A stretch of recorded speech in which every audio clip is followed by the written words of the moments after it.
So I feel like a lot of people are going to be hearing this and they're going to be compelled to make the comparison between Xiaohongshu and Instagram, because obviously we're talking about KOLs, we're talking about the content and editorial level content that, you know, great like photographs and people, you know, taking pictures of things that they're using or places that they're going, so they're going to think, oh, well, isn't this really just Instagram? And yeah, while it does sound like that, in reality, it's definitely not. And so I'm hoping that you can like elaborate on that a little bit. Well, Xiaohongshu and Instagram, they are kind of similar in the way that you maybe do your content and also your images. But they're different in the way that Xiaohongshu is a lot more powerful in some sense. And it's more a community where you can recommend or you can share things that you want to share with anybody using reading Xiaohongshu. And on Xiaohongshu, they have that kind of technology that they can push the post that you may be interested in. For example, if you search something on eyeshadow, then tomorrow you can see the others sharing on eyeshadow.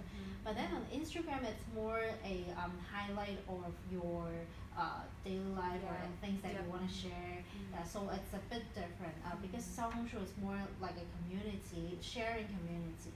Right, and so I think at one point we were chatting about the trust and how a lot of people, you know, a lot of millennials in China, they kind of see through, you know, advertising. And I feel like that's a little bit what's happened on Instagram, where people kind of see through Instagram and they sort of, you know, everything's like with rose-colored glasses, whereas on Xiaohongshu there really is that feeling of trust and that community, which actually almost sounds to me, you know, in a similar way that a Reddit.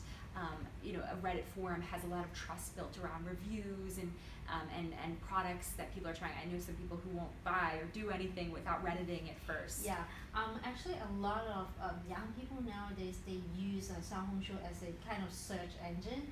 When they see a new product or a new brand that they have never seen, then they go on Xiaohongshu and search what others talk about that. If people don't have a very good comment on that, then they may not try it. If a lot of people are talking about this brand and recommending it, then they may try it. So in that way, it's not always an e-commerce platform. While it can lead to a purchase, it can also just sort of be a brand awareness tool. Exactly. So on Xiaohongshu, you don't only be able to set up your online shop, you can also set up your brand official page where serve like your official Chinese website.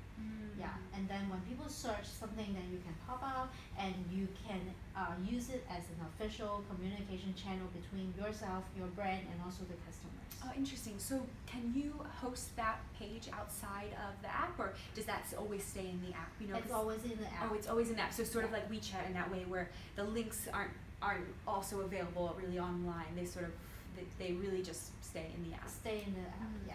It's like a subscription account in WeChat. Right. It's something like that, but it's not exactly the same. Okay.